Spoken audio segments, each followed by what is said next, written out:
Sementara itu dalam rangka ulang tahun Bayangkara ke-73, Polres PD menggelar kegiatan donor darah bekerja sama dengan RSUD PD Jaya. Dan donor darah dilaksanakan di lapangan bola kaki Meredu yang diikuti anggota TNI, Polri, dan para PNS dan ASN.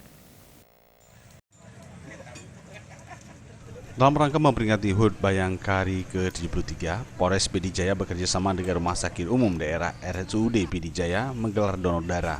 Dihadiri sedikitnya 300 orang dari kalangan TNI, Polri, dan para pegawai negeri sipil.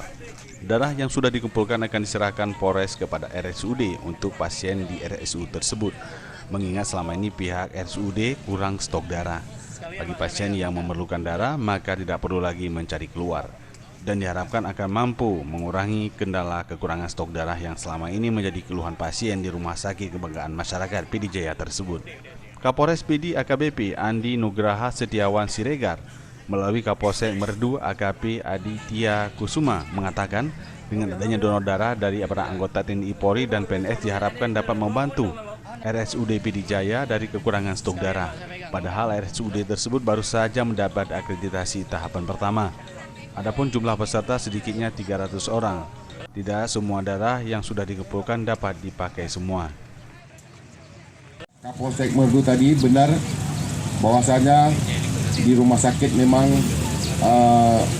selalu terjadi kekosongan darah karena kebutuhan sangat meningkat.